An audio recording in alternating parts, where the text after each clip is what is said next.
Muy bien. Muy buenas noches, señores. Sean bienvenidos a la sesión número uno del curso Diseño Sismorresistente de un edificio de 8 pisos más 2 sótanos en concreto armado. Me presento, yo soy el ingeniero Víctor Portilla Yupanqui, con CIP 252303.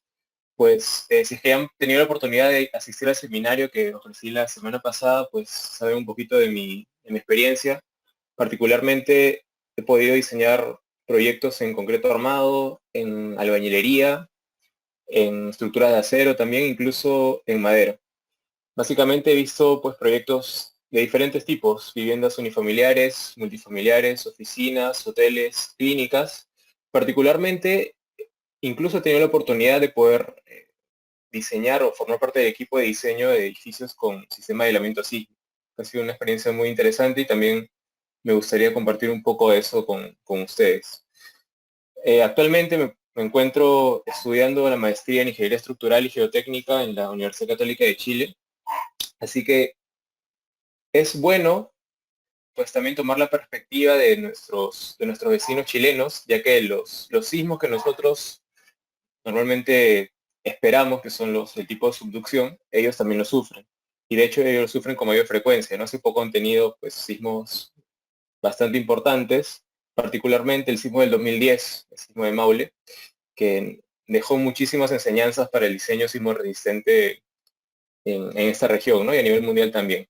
Entonces también voy a estar compartiendo alguna información de lo que estoy estudiando ahí, algunas reflexiones de los ingenieros chilenos que están especializados en estos temas también, para poder reflexionar al respecto.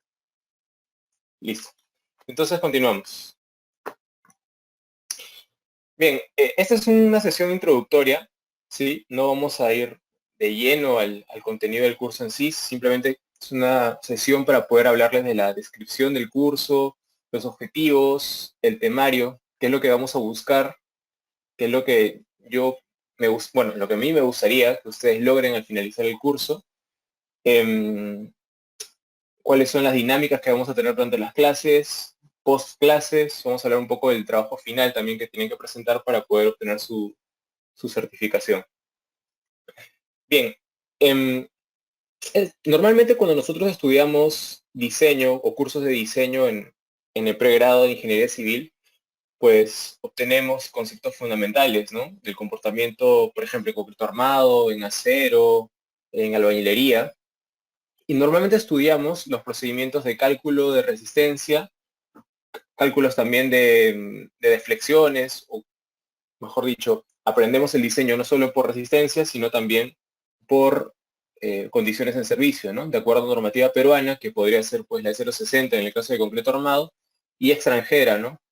Por ejemplo, la CI 318, que es pues lo que se usa predominantemente a nivel mundial, ¿no? También muchos códigos latinoamericanos se basan, por no decir que son prácticamente una copia de la CI 318.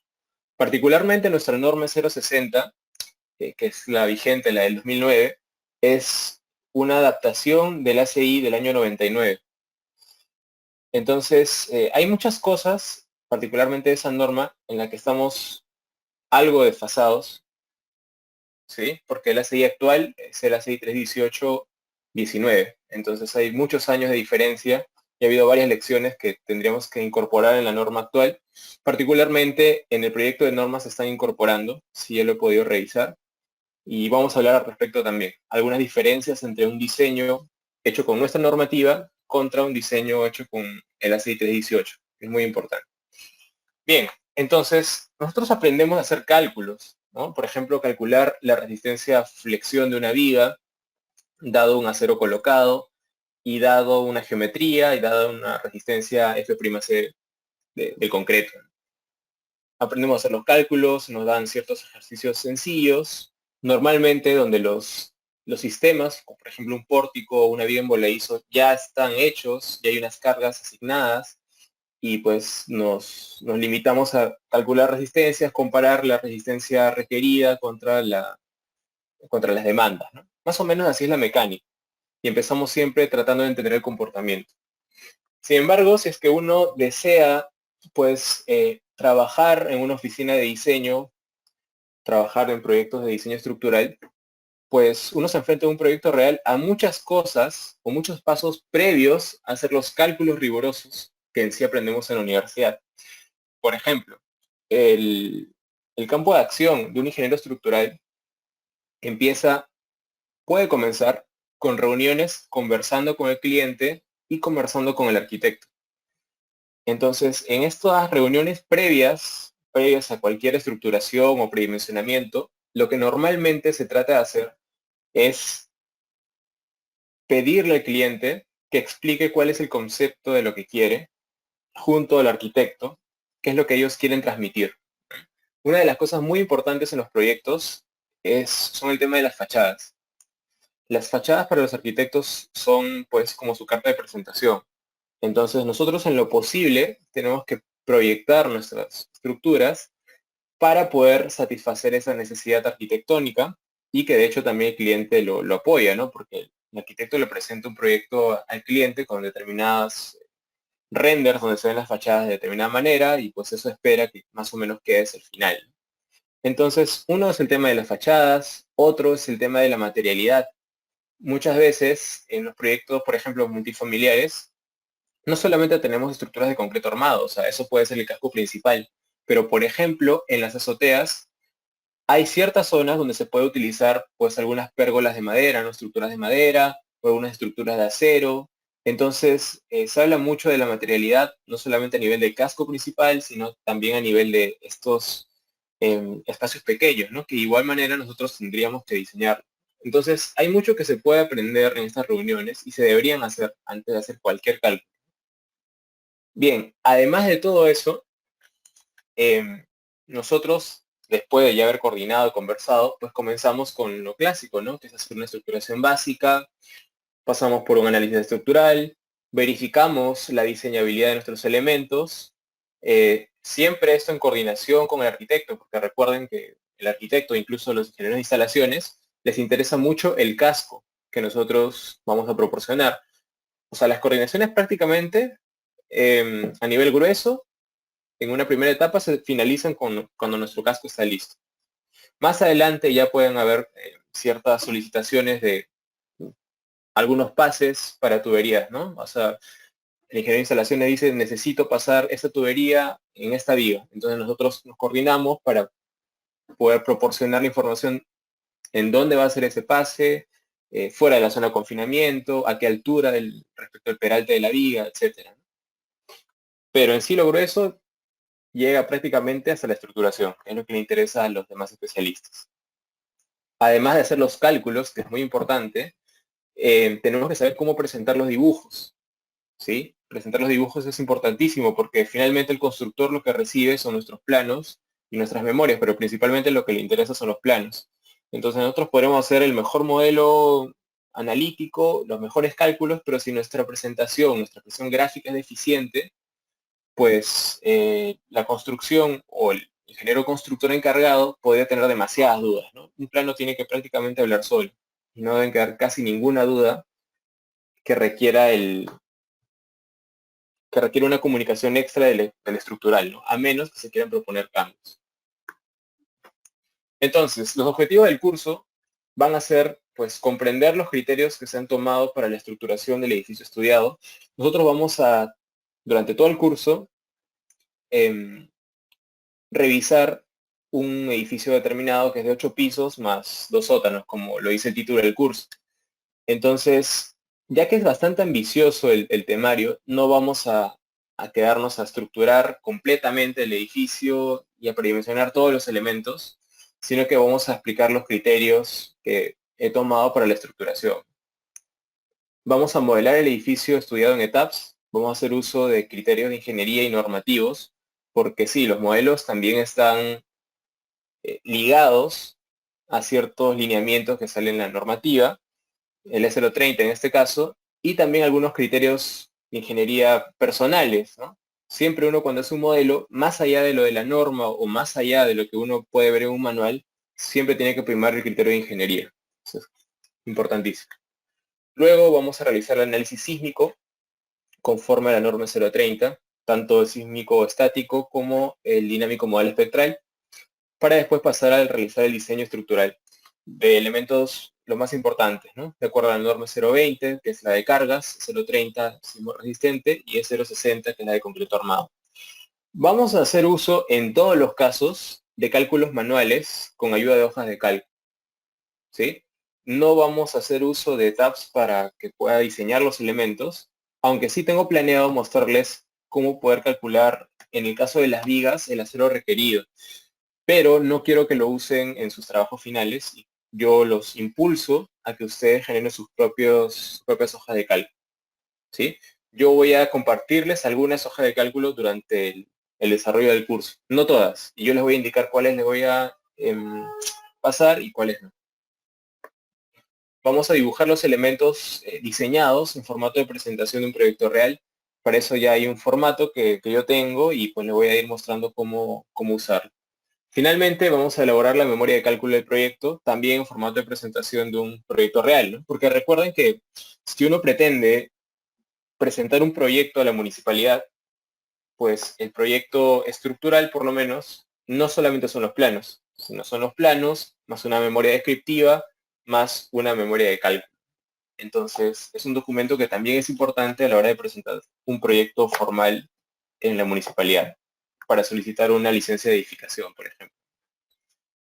El software de soporte que vamos a utilizar son los siguientes: TAPS versión 18, SAP 2000 versión 22, AutoCAD, Excel y MATCAD Prime. Con el tema de las versiones no hay mayor problema si ustedes tienen versiones superiores o inferiores. En caso de TAPS o SAP 2000, pues con que exporten el archivo E2K o el archivo S2K, pues cualquier versión de TAPS o SAP podría o debería ser capaz de abrir el archivo, ¿no? Así que no hay ningún problema con las versiones que ustedes tengan. Revisemos un poco el temario. La sesión número 0, que es la de hoy día, es la de introducción y conceptos generales. La sesión número 1 es la de estructuración y predimensionamiento de la edificación que vamos a ver. La 2 y la 3 van a consistir en el modelamiento de la edificación utilizando el software de TAPS. La 4, análisis de la edificación por cargas de gravedad, donde vamos a encargarnos no solo de aplicar las cargas, sino de revisar algunos diagramas de fuerzas internas, algunas reacciones, algo de comportamiento esperado de los diferentes elementos estructurales ante cargas de gravedad.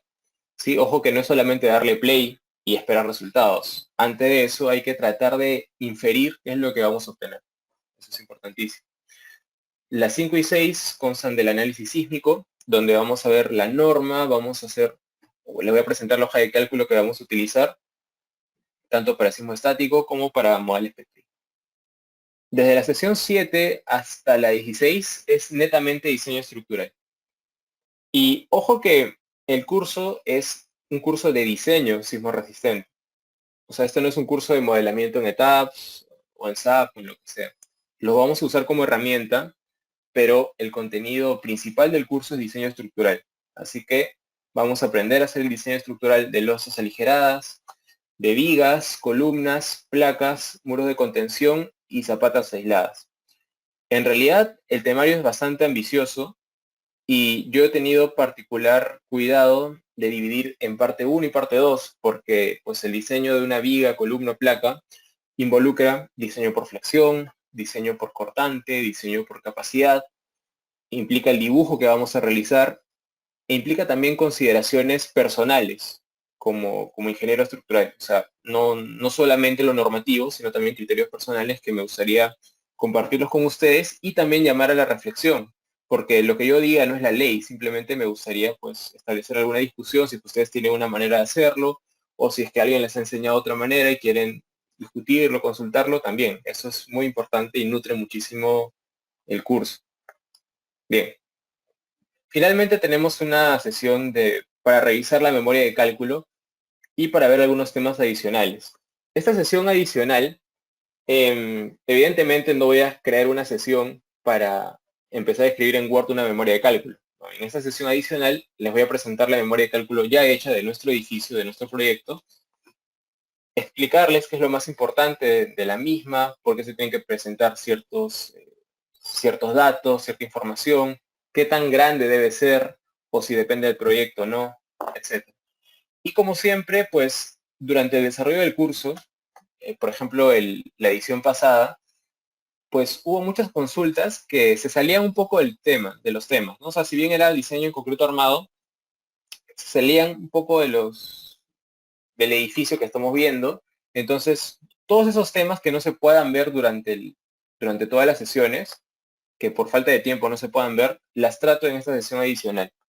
Entonces ustedes, pues, normalmente me pueden enviar consultas por correo o en la misma clase si quieren, no hay problema, pero aquello que, pues, por tiempo no lo podamos ver desde la sesión 1 hasta la 16, lo, lo vemos en la última sesión adicional, ¿no? Todo con PPTs, con anotaciones, etcétera. Ahí me explayo bastante con esas consultas. Bien, la dinámica de las clases. Para consultas durante la clase, yo sí prefiero que abran el micrófono antes que escribir. No hay ningún problema si estoy hablando y me interrumpen de pronto, ¿sí? ¿Por qué? Realmente estar leyendo los chats sí lo puedo hacer, no hay problema, pero es mucho más directo cuando ustedes abren el micrófono y me dicen la consulta de frente, ¿sí? Yo prefiero mucho que hagan eso. Si tienen problemas con el micrófono, bueno, pueden escribir, pero pues prefiero que esta sea la prioridad. Ahora, normalmente en estructuras, si es que no es una duda muy puntual y necesitan pues esbozar un croquis para explicar la consulta, me comunican para hacer dos cosas. Uno, o pongo un fondo blanco, por ejemplo, abro un Paint y ustedes empiezan a esbozar, o me permiten compartir la pantalla, que también es posible. Por ejemplo, pueden tener ustedes una foto de una estructura que están construyendo y tienen una consulta. Entonces, toman esa foto, un conjunto de fotos, y pues comparten pantalla y lo vemos toda la clase, ¿no? Entonces ahí yo voy comentando. Si no hay problema, ustedes simplemente me lo tienen que solicitar durante la clase, no hay problema. Solo por la primera sesión he tenido que hacer la pregunta de si se ve mi pantalla y si me escuchan. Yo sé que normalmente es bastante, no sé si cansado, tedioso, que esté preguntando de mi pantalla o si me escuchan. Así que para las siguientes clases, simplemente, si es que no escuchan lo que estoy diciendo, ven que estoy pasando diapositivas, o si no ven mi pantalla, simplemente abran el micro, por favor, y me informan, ¿sí? Para no estar consultando constantemente si se ve o si me escucha. La dinámica fuera de clases. Para cualquier consulta que se les ocurra fuera de clases, me pueden escribir al siguiente correo. El asunto para el correo, para tenerlo ordenado, va a ser el siguiente. Consulta, guión, curso diseño sismorresistente. Nada más. Y ya en el cuerpo del correo, pues escriben su consulta, donde pueden adjuntar imágenes, escribir el texto, etcétera. ¿Sí? No hay limitaciones. Puede ser cosas del curso o cosas relacionadas al curso, como le dije, ¿no? De algún proyecto en particular que estén viendo. No hay ningún problema. Debido a que estoy no solamente trabajando, sino también estudiando, pues me doy un lapso máximo de 24 horas para poder contestar a sus consultas, ¿sí? Ahora, en caso yo estime conveniente, presentaré esa consulta al inicio de la siguiente clase para que el resto de sus compañeros también vean la explicación. Es muy común que ustedes hagan consultas muy interesantes que pues no se me ocurre normalmente durante el desarrollo de las clases, y pues que es muy bueno poder compartirlos con la clase, ¿no? Tanto a mis reflexiones como la consulta misma, ¿no? Eso es algo que nutre muchísimo el curso. Bien, vamos a tener un trabajo final de curso, ¿sí? Aquí yo les estoy mostrando el enunciado que fue para la edición pasada, donde básicamente lo que van a hacer es el modelamiento de un edificio cuyos planos yo les voy a proporcionar con determinado sistema de cargas, con determinadas restricciones, y pues a raíz de eso, a raíz de ese modelamiento, no se queda ahí, sino que tienen que realizar un análisis sísmico completo. Como ustedes pueden ver, el índice del contenido es bastante larguito, ¿no? Donde tenemos todo completo: análisis sísmico, el diseño de losas aligeradas, vigas sísmicas, columnas, placas, zapatas aisladas, y pues terminamos con conclusiones y recomendaciones. Ahora, adicionalmente al informe, también se tiene que presentar un conjunto de planos, ¿sí? el puntaje del informe es 50 y el puntaje de los planos es 50 también. Entonces, en suma es 100 y posteriormente yo escalo eso a una nota en una escala de 1 en 20. Bien, dentro de las notas que yo coloco ahí en el enunciado, hay un par que son muy importantes. En primer lugar, en cuestión de modelamiento, yo no espero que ustedes me hagan un tutorial poniendo una imagen diciendo definición de la viga 3 de 25 por 50 y me ponen una captura donde se ve el material, la sección. Eso realmente no nos suma. Sí, eso no nos suma. Lo que yo espero, por ejemplo, en la parte de modelamiento, es que ustedes coloquen las consideraciones más importantes. Por ejemplo, ¿qué tipos de elementos escogieron para las vigas? ¿Qué tipos de elementos para las placas, para los muros, para las columnas, etcétera? ¿Por qué hay restricción a traslación y a rotación? O sea, esas cosas son más importantes que poner una captura definiendo un material o poner una captura definiendo una sección. Y eso quiero que quede muy claro. Y lo otro importante es que en la parte de diseño, normalmente pues yo les pido el ejemplo de uno, ¿no? De una viga, de una columna, de una placa, pero no quiero que pongan simplemente los cálculos, o sea, su hoja de cálculo y nada más.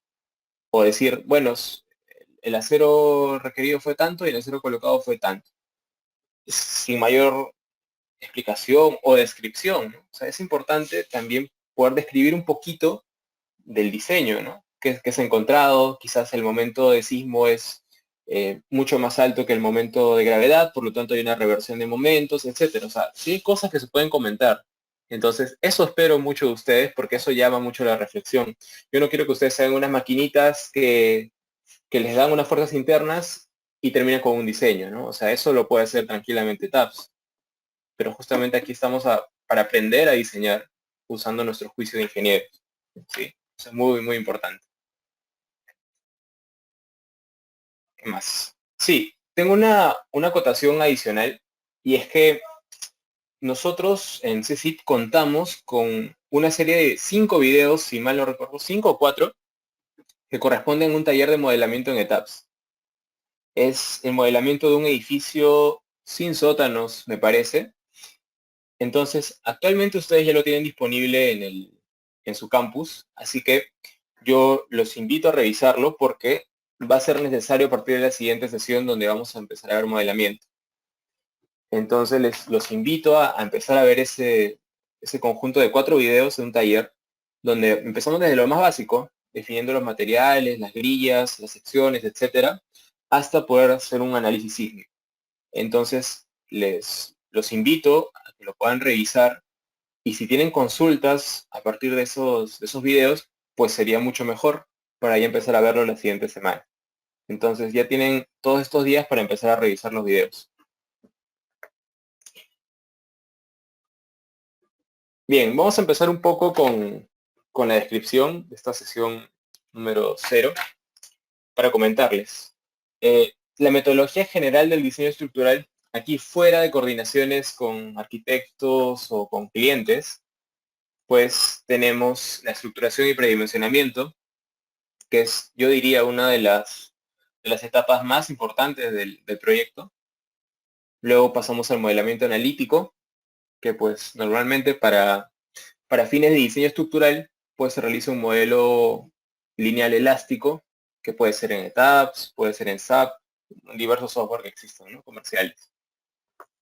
Pasado modelamiento analítico inicial, realizamos un análisis sísmico con ciertas consideraciones importantes que hay que ver. Vamos a nosotros estar realizando un modelo basado en masas concentradas, que es básicamente también lo que estudiamos en la universidad, en los cursos de ingeniería sismo resistente. Vamos a verificar condiciones de resistencia lateral, de rigidez lateral también, ¿sí? Después de ello pasamos a la etapa de diseño estructural, en donde pues a partir de las diversas fuerzas internas que tengamos, vamos a empezar a diseñar los elementos sismorresistentes, ¿no? Que pueden ser vigas, columnas, placas, etc. Finalmente, pues pasamos a la elaboración de planos. Entonces, más o menos esta es la metodología que vamos a seguir nosotros en el curso y pues es lo que se hace también un proyecto real. Ahora, hay una discusión muy importante respecto a la filosofía de diseño sismorresistente. Este curso es un curso de diseño sismorresistente, así que tenemos que tener muy claro qué es lo que estamos haciendo. Bien, la norma 030, en su artículo 3, nos describe la filosofía y cuáles son los objetivos de este diseño sismorresistente. Así que esto les pido, por favor, que lo interioricen, que lo tengan ahí como una imagen en sus oficinas, porque es muy importante. Primero que tenemos que evitar las pérdidas de vidas humanas, es lo principal. Luego, asegurar continuidad de servicios básicos y finalmente, pues tratar de minimizar los daños a la propiedad. Bien, esa es como la filosofía, que los objetivos, ¿no? Son bastante ideales, pero hay que tratar de cumplirlos. Ahora, ¿cómo se van a tratar de cumplir esos objetivos? Lo vamos a ver más adelante. Particularmente, hay unos objetivos en concordancia con esa filosofía que se describen en el siguiente acápite. Nos dicen que la estructura no debería colapsar ni causar daños graves a las personas, pero sí podrían presentar daños importantes debido a movimientos sísmicos calificados como severos para el lugar del proyecto. Por ejemplo, ocurre el sismo que estamos esperando de hace casi 300 años aquí en la costa, y si una estructura, un edificio moderno ha sido diseñado utilizando esa norma o alguna de sus versiones anteriores, pues como máximo, podría quedar en estado irreparable, como máximo, pero sin tener ningún colapso parcial y mucho menos total. Puede quedar hecho trizas en el sentido de que repararlo sería inviable a nivel técnico y económico, quizás, pero no debería causar las muertes de ninguna persona. Durante ese sismo severo, que pues tiene un periodo de retorno de 500 años. Bien, es lo que debería hacer. Aquí tengo, por ejemplo, la matriz de desempeño de la Comisión Visión 2000, que lo publicó la Asociación CEAOC en 1995. Es bastante antiguo esta matriz y de hecho actualmente hay algunas nuevas que tienen mucho más niveles de desempeño, es un poquito más engorroso, pero hay que tratar de entender el concepto, por lo menos. Por ejemplo, una edificación común, que puede ser un edificio multifamiliar como el que estamos viendo, para ese sismo raro, de periodo de retorno aproximadamente 500 años, debería quedar en resguardo de la vida. Es lo que les mencionaba, ¿no? O sea, puede quedar pues hecho o muy dañado, pero no debería perderse ninguna vida. Eso es lo más importante. Y esto se condice con el primer objetivo o la primera declaración de la filosofía, ¿no? Del diseño sismo resistente.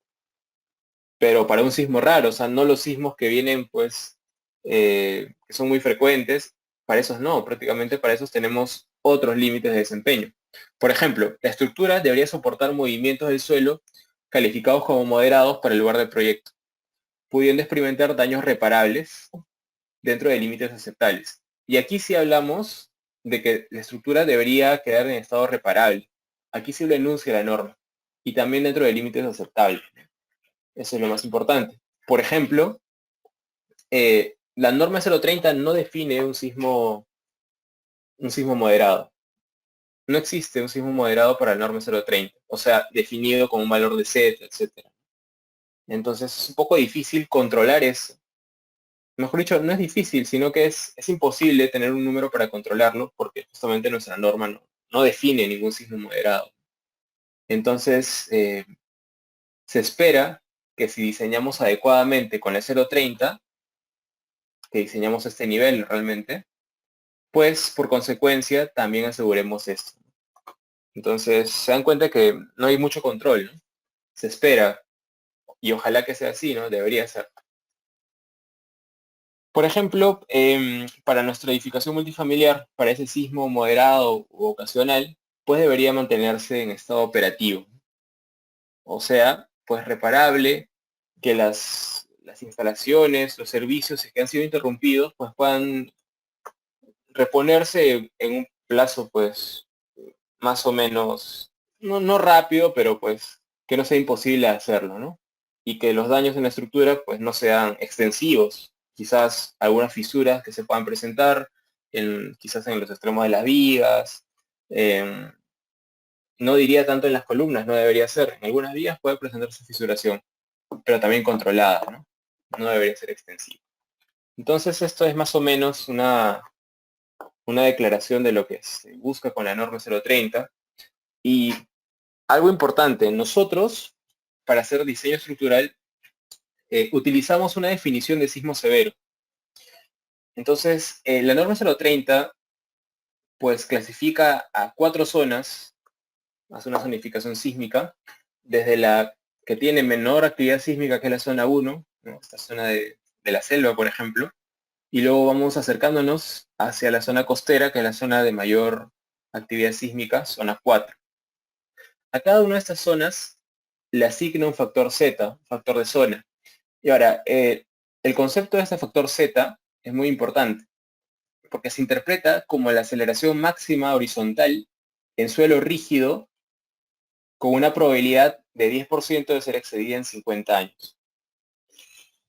Entonces, esta probabilidad, bueno, que tenga una probabilidad de 10% de ser excedida en 50 años, es una equivalencia a enunciar un sismo con periodo de retorno de 500 años. Es una equivalencia. Entonces, nosotros hablamos o definimos, mejor dicho, la norma lo define, mediante ajustes y métodos probabilísticos. Porque el enfoque actual del diseño sismorresistente es justamente probabilístico. Si fuera determinístico, nos diría diseña con un factor o con una aceleración de tantos G. Ahora, eso acarrea muchísimos problemas porque los sismos siempre son diferentes, ¿no? O sea, siempre, es cierto que en nuestro caso son principalmente por subducción los sismos severos, pero pues no todos los sismos tienen los mismos registros, las fallas no son exactamente iguales tampoco. Entonces, ahí hay un problema, ¿no? Si lo queremos ver desde el punto de vista determinístico, tendríamos que buscar en el histórico cuál es el sismo más grande que ha ocurrido y diseñar siempre para eso, para ese registro o para esos PGAs, ¿no? Entonces no es nada práctico y siempre puede haber un sismo que supere eso. Por el contrario, nuestra norma pues ha hecho ajustes a través de métodos probabilísticos pues, para poder definir esos factores Z. Ahora, otra cosa importante, el sismo severo, que aquí se define, no refleja la realidad de lo que sucederá en un terremoto real. Ojo, no refleja la realidad. La realidad es muchísimo más compleja, no se puede definir por un solo factor, que sería el Z en este caso. No, o sea, hay muchas variables importantes. Por ejemplo, cuál es la cantidad de ciclos que se acercan al PGA, cuál es el tiempo de duración, cuál es la magnitud del sismo, cuál es el epicentro, cuál es el hipocentro. O sea, hay muchos factores que sí inciden en el comportamiento sísmico de nuestra estructura. Pero todo eso no lo vemos aquí. En el diseño estructural, en cuanto a zonificación sísmica, solamente nos basamos en utilizar el factor Z. Y es bastante simplificado, como pueden ver. Pero es porque las normas deben ser simplificadas, ¿no? No podemos lanzarnos a tener un código que vea tantas variables para, para definir una zona sísmica, ¿no? ¿Y por qué? Porque haría impráctico el diseño. Recuerden que un diseño debe ser práctico. O sea, cuando diseñamos, no es que estamos diseñando la realidad de cómo se va a comportar la estructura, sino que diseñamos de acuerdo a una receta o una metodología que viene en un código prescriptivo para que justamente se trate de cumplir estos objetivos, ¿no? Y se ajuste la filosofía del diseño. Pero nada que ver con la realidad. La realidad es muchísimo más compleja. Vamos a ir discutiendo un poquito de eso más adelante también. Entonces, nuestros códigos nacionales proporcionan metodologías para el control de diseño por resistencia y por rigidez. Por ejemplo, el diseño por resistencia, LRFD, ¿no? El método LRFD para el diseño en concreto armado, para el diseño en acero, para el diseño también en albañilería para los elementos de confinamiento, por ejemplo. Y también tenemos ciertos controles de condiciones en servicio, como lo pueden ser fisuración, o puede ser control de deflexiones, que son los más clásicos, ¿no? Los más revisados. Aquí tengo un pequeño resumen de qué pasaría si diseñamos nuestras estructuras utilizando las normas E030 y E060, por ejemplo, ¿no? La E030 para definir el análisis sísmico y la E060 para realizar el diseño en concreto armado. Por ejemplo, partimos con nuestro modelito en un software comercial, nuestro modelito a gravedad. Luego pasamos a definir un espectro de diseño haciendo uso de la norma 030. Tenemos aquí el espectro magenta, que es el espectro que corresponde a un factor de reducción R igual a 1, o sea que no está reducido, sino que representaría la demanda elástica, de acuerdo a nuestra norma. Y tenemos el espectro reducido por un factor R igual a, pues puede ser 4.5, 5, 6, dependiendo de lo mínimo, o más bien lo máximo que exija la norma de acuerdo al sistema estructural elegido. Entonces, pues, introducimos el espectro al modelo, calibramos un poco algunas configuraciones y pues ejecutamos un análisis sísmico.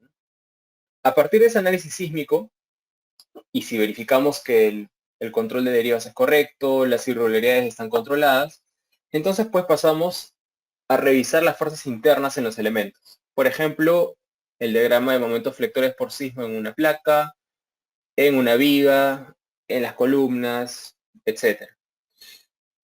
Junto a las fuerzas internas a raíz del sismo espectral, escaladas debidamente, y las obtenidas por cargas de gravedad, pues se procede a hacer una combinación de cargas utilizando la norma 060 y se procede a realizar el diseño de columnas, vigas y placas. Más o menos tendrán esta configuración, ¿no? O sea, está aquí como croquis, pero ahí está el espíritu, ¿no? Vamos a señalar las dimensiones, cuál va a ser la cuantía longitudinal de las columnas, cuál va a ser el arreglo de los estribos, que es muy importante eso del arreglo de los estribos, etcétera. Para la viga similar, de igual manera para las placas, ¿no? Cuál va a ser la longitud de los bordes de confinamiento, si es que va a requerir, de acuerdo a norma, bordes de confinamiento, cuál va a ser la malla horizontal, la malla vertical, etcétera. Entonces, lo que les quiero decir es que en un proceso convencional de diseño, pasamos por estos pasos hasta obtener pues el detallamiento de los elementos estructurales. Este es como que su output, ¿no? Entonces, imaginamos que tenemos los planos, se los pasamos al constructor, el constructor lo construye, y ahora, el sistema diseñado va a tener un comportamiento esperado en términos de tres parámetros principales. En realidad hay muchísimos más, pero vamos a hablar de tres principales. Ya está construida la estructura. ¿Qué sucede? Que en diseño sismo resistente tenemos tres conceptos fundamentales: resistencia lateral, rigidez lateral y ductilidad. Sí, esos tres conceptos deben dominarlos y entenderlos. Y sobre todo diferenciarlos, porque sucede que hay muchas personas que confunden resistencia con rigidez, confunden rigidez con ductilidad. Sí, son tres parámetros totalmente diferenciados. Bien, ¿qué es lo que les traigo en esta imagen? Pues básicamente es una curva de pushover. Una curva de pushover es una curva que relaciona el cortante basal en la estructura contra el desplazamiento de la azotea, ¿no? El desplazamiento de techo, el techo más alto del edificio. Evidentemente, esta curva en verde, que es la curva pushover, se obtiene a través de análisis no lineales, que son análisis un poco más complejos, donde hay que preocuparnos de las propiedades de los materiales más allá del rango elástico. Hay que definir cuáles son los modelos que vamos a utilizar para el concreto, para el acero, para el concreto no confinado, para el concreto confinado, etcétera. Hay muchas variables que se tienen que controlar para poder realizar un análisis no lineal adecuado. En fin, imaginando que hemos pasado por el proceso, pues nuestra estructura real, realmente ejecutada, tendrá esta curva verde. ¿Sí? Este es su comportamiento real, digamos. Ahora, ¿qué pasaría si es que tuviéramos una estructura que fuera elástica en todo su comportamiento? O sea, no importa en qué nivel de desplazamiento nos encontremos, siempre va a ser elástica. Pues tendría una curva como la roja, ¿no? Si nosotros aumentamos el desplazamiento de techo o el desplazamiento lateral en general de esa estructura ideal, pues la cortante basal va a aumentar siempre de manera lineal, ¿no? Proporcional a ese desplazamiento. Y así se puede ir hasta el infinito. Es un concepto idealizado, no existe ninguna estructura que sea así. Bien, entonces ahí tenemos ambos plots y ahora vamos a ver un poco de qué es lo que hacemos nosotros. Nosotros partimos imaginando una estructura ideal, elástica, y decimos, bueno, si el sismo quisiera ponerle 100 toneladas fuerza a ese edificio o 1000 toneladas fuerza a ese edificio, lo puede lograr. Aquí voy a hacer una pequeña corrección. Realmente no es que el sismo le quiera poner fuerzas al edificio, sino que el sismo lo que hace es acelerar la base del edificio, ¿no? Imagínense que acelera, pues, puede ocurrir un registro de aceleraciones en la base de la estructura, ¿no? En su cimentación, a nivel de cimentación. Entonces el fenómeno sísmico realmente va por ahí, ¿no? Hay unas aceleraciones en la base de la estructura y eso genera, por consecuencia, una cierta distribución de fuerzas en el edificio, ¿no? En toda la altura del edificio. Entonces, de manera indirecta, el sismo coloca fuerzas en la estructura, pero lo que realmente hace es generar una aceleración horizontal, un conjunto de aceleraciones horizontales en la base de las estructuras.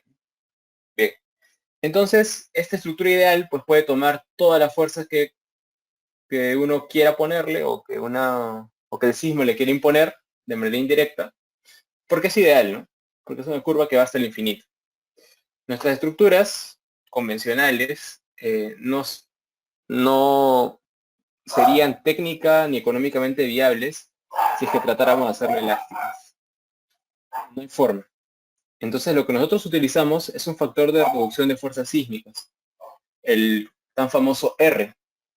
Entonces, de esta fuerza elástica, de demanda elástica, lo dividimos por un factor R para poder realizar el diseño. El factor R está especificado en la norma 030 para cada sistema estructural que existe, ¿no? Están pórticos de concreto armado, muros de concreto armado, estructuras de madera, estructuras de acero en diferentes configuraciones. Pueden ser pórticos a momento, pórticos intermedios a momento, pórticos arrastrados, concéntrica o excéntricamente, etc. Ya pueden revisar la tablita en la norma 030. Lo importante es que hay un R sub 0 asignado a cada sistema estructural. Entonces nosotros utilizamos o calculamos esta fuerza elástica de demanda, lo dividimos por R para calcular nuestra cortante de diseño. ¿Sí? Entonces, ¿recuerdan cuando nosotros definíamos este espectro de diseño? ¿No? Lo definíamos usando un factor R que es mayor a 1, ¿no? Puede ser 4, 5, 6 o lo que sea. Y esto se lo damos como información a nuestro modelo para poder realizar el análisis espectral. Entonces, todos los resultados que obtengamos de ello corresponde a un espectro reducido por un factor R.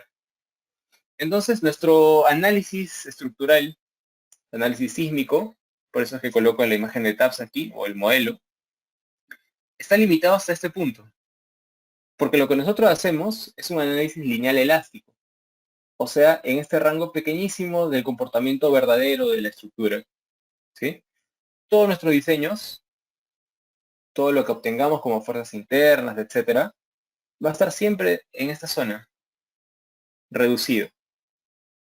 Así es el procedimiento de diseño convencional. Alguien podría decir que, pero si realmente el comportamiento es así de largo, o sea, así de comportamiento no lineal bastante importante, ¿no? ¿Por qué nos quedamos con una parte tan pequeña, ¿no? Y justamente es por el tema de practicidad. El diseño estructural tiene que ser práctico. Y lo más práctico que existe justamente son los análisis lineales. Los análisis estructurales lineales pues son un método pues bastante práctico para poder obtener fuerzas internas. De que se puede hacer un análisis completo no lineal se puede, pero es mucho más costoso a nivel computacional y a nivel de tiempos. Entonces, pues, imagínense, ¿no? Para diseñar tantos edificios convencionales, si quisiéramos hacer un diseño, por ejemplo, basado en desempeño, que ya constituye, pues, análisis no lineales, pues tendríamos que cobrar muchísimo más para realizar ese proyecto. Es un análisis mucho más completo, mucho más complejo, que toma más tiempo, hacer corridas de registros tiempo-historia, hacer verificaciones para esos sismos definidos de tal manera. Se pueden complementar con análisis pushovers también. Creo que toma mucho más tiempo, mucho más complejo. Entonces no es práctico y resultaría un edificio más caro, ¿no? Ahora, ¿cuándo se hace eso? No es que no se haga. Se hace cuando tenemos edificaciones, por ejemplo, que tienen sistemas modernos de protección sísmica. Edificios que tengan el sistema de aislamiento sísmico de base o que tengan sistemas de disipación de energía. Se hace porque justamente se puede recién verificar los parámetros de desempeño de estos sistemas en el rango no lineal. O sea, a un aislador que tiene, a un sistema de aislamiento sísmico, que tiene prácticamente marcado un comportamiento no lineal, no lo puedes revisar en un rango lineal elástico y pretender que con eso estás tranquilo. Tiene que haber un análisis no lineal, registros tiempo-historia, hacer ajustes a eso de acuerdo a la norma 031, revisar cómo está la disipación de energía por amortiguamiento equivalente, revisar los desplazamientos de los aisladores, cuál es el más grande obtenido, etcétera. Pero son edificaciones esenciales, son especiales, no se hacen todos los días, ¿no? Para el diseño convencional, que es lo que nos ocupa en esta oportunidad, pues nos remitimos a hacer lo del código, ¿no? Y nos quedamos aquí. Ahora, todo el conjunto de fuerzas internas asociadas al sismo, y si diseñamos para eso, pues vamos a lograr una resistencia lateral, una resistencia de diseño, que justamente coincide con este punto. Pero como ustedes saben, la resistencia lateral en realidad debería ser mayor a la resistencia lateral de diseño, o sea, con lo que hemos diseñado nosotros. ¿Por qué? Porque durante el diseño utilizamos factores de amplificación. Por ejemplo, el factor de amplificación de gravedad es 1.4 veces las cargas muertas más 1.7 veces las cargas vivas. Ahí tenemos factores de amplificación importantísimos, a la vez que tenemos factores de reducción. Por ejemplo, el factor de reducción para revisar la flexión es 0.9. O sea, no estamos utilizando el 100% de la capacidad nominal de nuestra sección, sino del 90% o el 80 o el 75% dependiendo del caso. Otra cosa, las propiedades esperadas de los materiales. Uno pide, por ejemplo, a la concretera un concreto de F'(C) 210 kilogramos fuerza por centímetro cuadrado, pero lo que realmente nos traen es un concreto que está por encima de esos 210. Entonces, realmente nunca estamos por debajo, casi siempre estamos por encima de 210 o de 280 o de lo que fuera. ¿Sí? Entonces, eso nos da un plus en cuanto a resistencia. Otra cosa, en cuanto al acero. El acero, de la manera en que nosotros lo tomamos para el diseño estructural, asumimos un modelo de elastoplástico. Es decir, que una vez alcanzada la fluencia, pues las fuerzas no se incrementan y lo único que sucede es que la barra de acero se sigue deformando, ¿no? hasta que se rompe, hasta que se fractura a tracción. Pero realmente el comportamiento del acero es más complejo y tiene una zona de endurecimiento en el rango no lineal, ¿no? Justamente en la zona antes de la fractura. Entonces, esa sobreresistencia que tiene ese acero por endurecimiento no la tomamos en cuenta al momento de diseño estructural. Entonces, por estas razones y otras más, la resistencia real debería ser mayor que la resistencia lateral de diseño.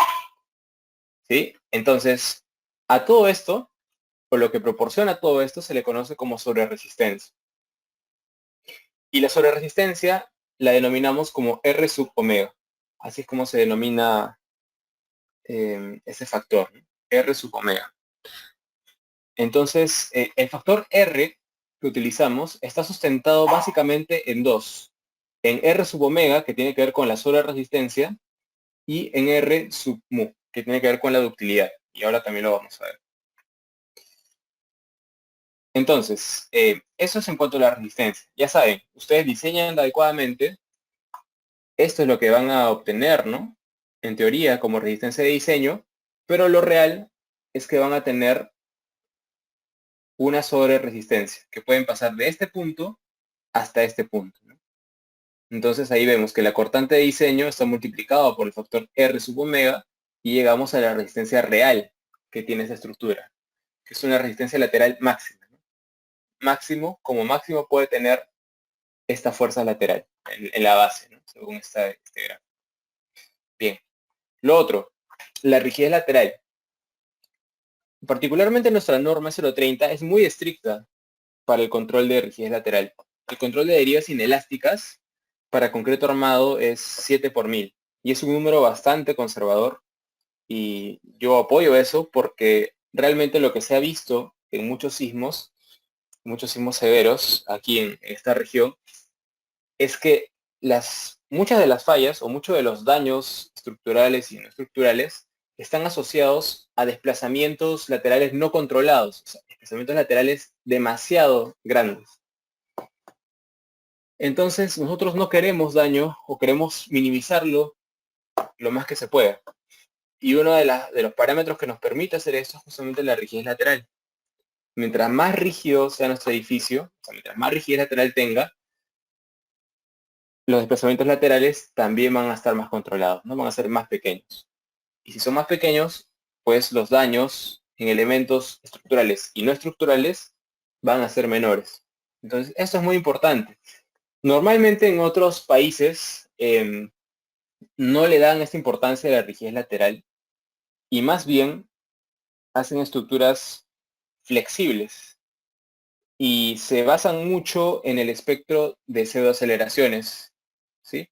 El espectro de pseudoaceleraciones, que pues lo vimos parcialmente acá, nos dicen, bueno, si es que nuestro periodo es cortito, ¿no? Estará asociado a una pseudoaceleración grande, ¿no? Por ejemplo, un periodo de 0.4 segundos, ¿no? Según este plot, estará asociado a una pseudoaceleración espectral de 0.3 G, que pues finalmente esto está directamente asociado a la cortante que le va a entrar a la estructura, ¿no? Entonces, ¿por qué no diseñamos con periodos más largos, ¿no? Periodo 1.5, 2. Entonces, ¿para qué pones placas tan grandes? Mejor hagamos todo esto porticado. Si hacemos todo esto porticado, pues tendremos pseudoaceleraciones pequeñas, ¿no? Entonces tendremos fuerzas más pequeñas y no hay ningún problema. Y la cuestión es que sí hay problema, porque lo que no están viendo es el espectro de desplazamientos, que también se va a construir y se las voy a mostrar en la clase de análisis sísmico. Se puede construir también. Y ahí, mientras mayor sea nuestro periodo, pues los desplazamientos laterales van a ser mayores. Y justamente cuando son mayores es que los daños también son mayores. Entonces, en nuestra realidad controlamos mucho la rigidez lateral, no solamente en Perú, sino también en Colombia y también en Chile. Y ellos son, digamos, muy estrictos con esto de la rigidez lateral, ya que también han tenido edificios que han fallado o han tenido daños muy importantes por no controlarlo bien, ¿no? Entonces, ellos tienen una filosofía similar a la nuestra en cuanto a su estructuración.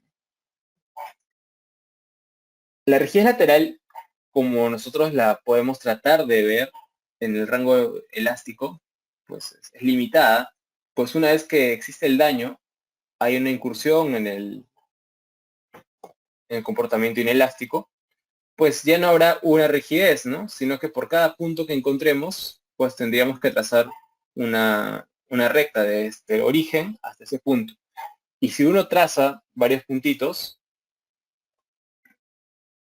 por ejemplo, si uno traza este puntito, si es que se encuentra en este punto de desplazamiento, pues notará que esta pendiente es menor, ¿no?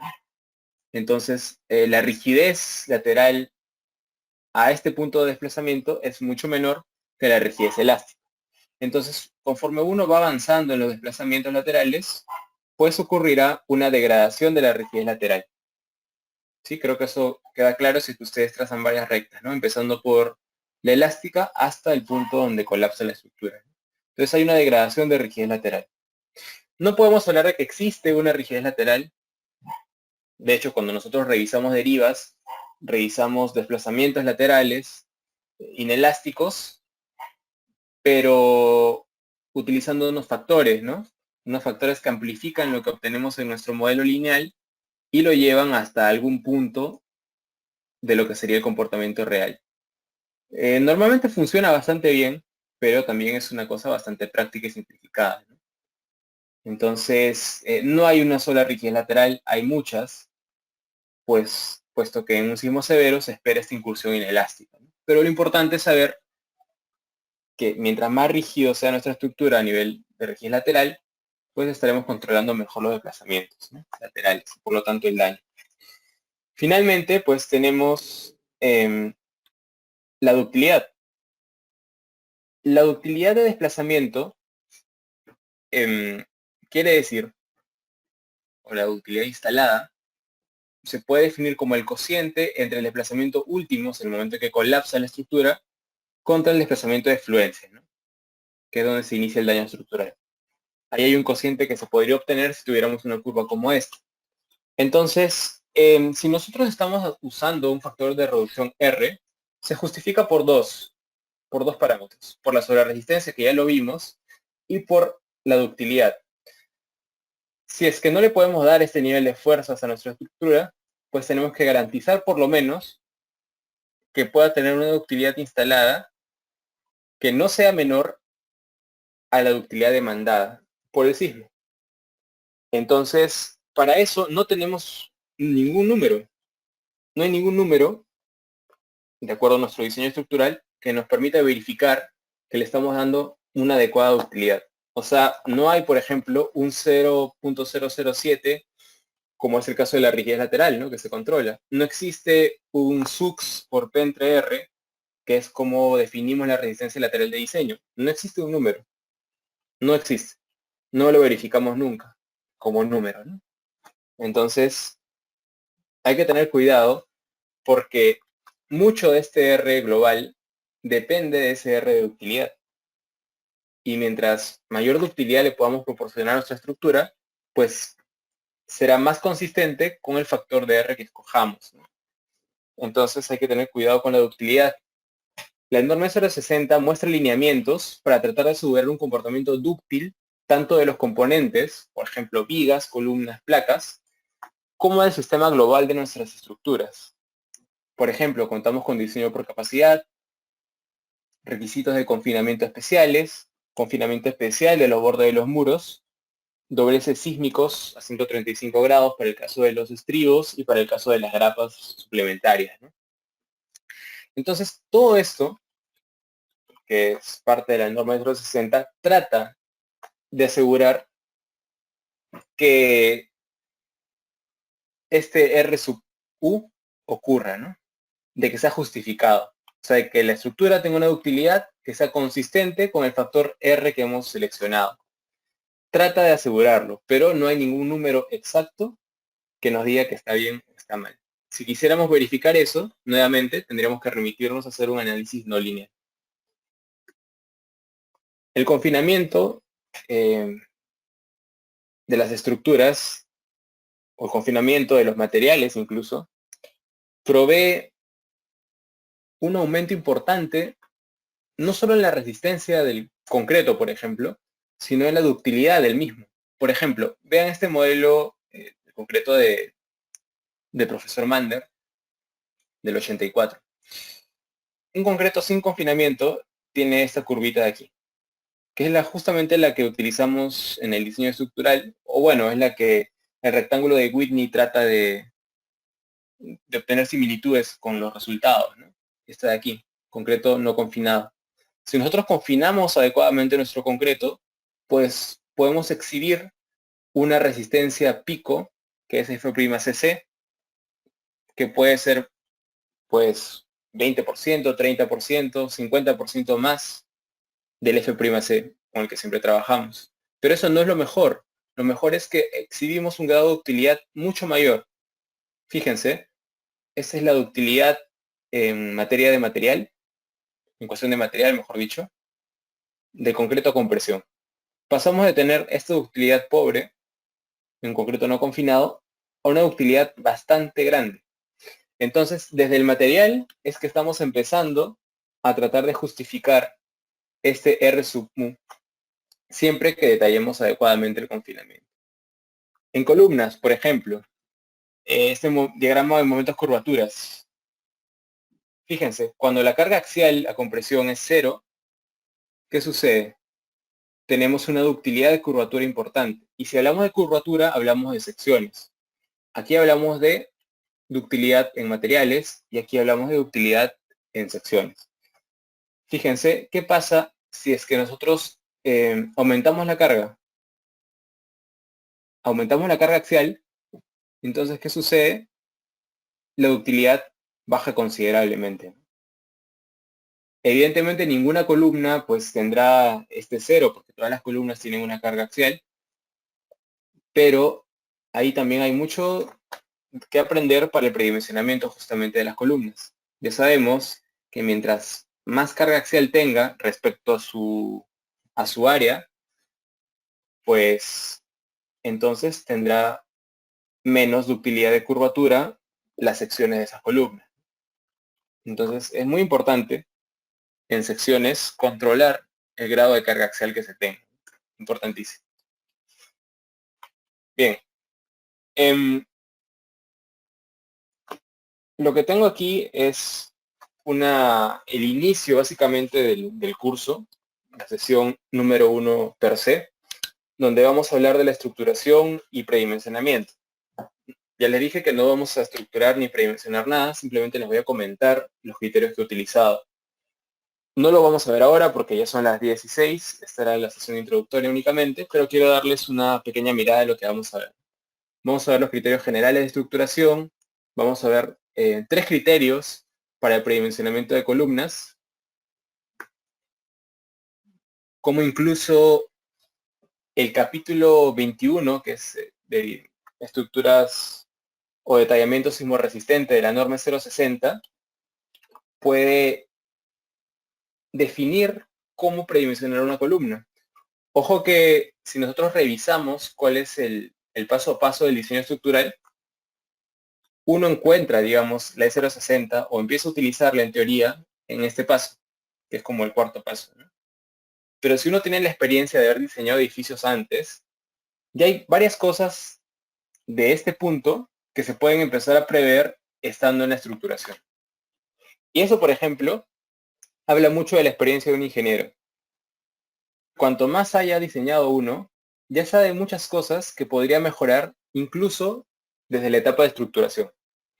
Y eso es clave, porque ustedes se van a dar cuenta que mientras más diseñen, van a volverse mejores, van a empezar a optimizar sus diseños, van a optimizar no solamente a nivel de tiempos de cálculo o de presentación de proyecto, sino a nivel de costos. Recuerden que en concreto armado, pues el acero sale en toneladas, ¿no? El costo es por kilo. Entonces, mientras más se pueda optimizar sin sacrificar la seguridad estructural, pues el diseño es más óptimo, ¿no? Y eso también interesa mucho a sus clientes. Recuerden que acá estamos tratando de generar estructuras que estén de acuerdo a la filosofía del diseño sismorresistente, que garanticen cierto nivel de seguridad, pero a la vez hay que tratar de que sean lo más económicas posibles dentro de los objetivos, ¿no? Que no hay que sacrificar nada de seguridad estructural y hay que tratar de cumplir siempre, sobre todo, los lineamientos de ductilidad. Sí, eso es muy importante. Eso no se olvide. Entonces vamos a revisar eso, los criterios generales, los criterios de predimensionamiento. Vamos a hacer un par de ejercicios numéricos como para que entren en calor. Vamos a revisar predimensionamiento de vigas, de losas aligeradas, etcétera. De verdad que esto yo me imagino que ustedes pues ya lo dominan porque son simplemente fórmulas que ya son bastante conocidas, pero de todas maneras quiero que entren en calor haciendo estos pequeños ejercicios que les dejo ahí. No sé si hasta el momento tienen alguna consulta o todo está claro. Ingeniero, Sí, bueno, cuando presentó los programas, mostró el SAP 2000 y el ETAPS. ¿Vamos a usar ambos programas o solamente sí, uno de los dos? sí, correcto. Vamos a utilizar los dos. Vamos a utilizar ETAPS para realizar el modelamiento global de la edificación y vamos a utilizar SAP 2000 para el modelamiento de muros de contención y para revisar la necesidad de bordes de confinamiento de las placas. Ya, ingeniero. De acuerdo a las disposiciones del Instituto CECIP, estaríamos retomando la sesión número 1 el día jueves 31. ¿Sí? Por única vez vamos a saltarnos el martes 29 y pues tendremos nuestra sesión número 1 el jueves 31. ¿Sí? A ver, tengo una consulta por ahí de Edison. Se va a realizar una verificación de deflexión máxima en viga por medio del software, puesto que por fórmulas de concreto armado y análisis estructural sí se puede realizar. Pero ¿hay alguna forma de verificar esa deflexión por medio del software? Vamos a verificar, sí, para la viga que estemos diseñando, vamos a realizar la verificación de deflexiones, pero no lo vamos a hacer con el programa. O sea, vamos a obtener deflexiones elásticas del programa, porque esa es nuestra limitación con un modelo lineal. Vamos a revisar las deflexiones elásticas y en una hoja de cálculo que les voy a explicar, vamos a llegar hasta las deflexiones inelásticas y diferidas, que es lo que justamente se utiliza para controlar de acuerdo a norma.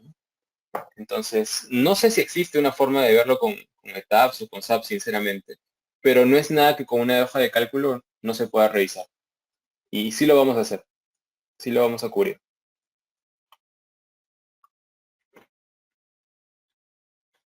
Perfecto. Entonces, nos reencontramos el día jueves para la sesión número 1 oficial, donde vamos a terminar de ver estos ejercicios y vamos a empezar a ver el modelamiento en ETAPS de la estructura que vamos a estudiar.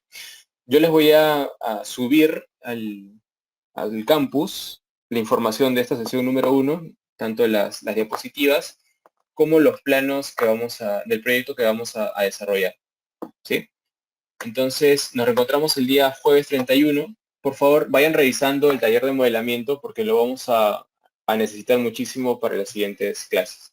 Y ya saben, cualquier consulta, pues me escriben al correo y les estaré contestando con la mayor brevedad. ¿Sí? Que tengan todos muy buenas noches y muchas gracias por su atención.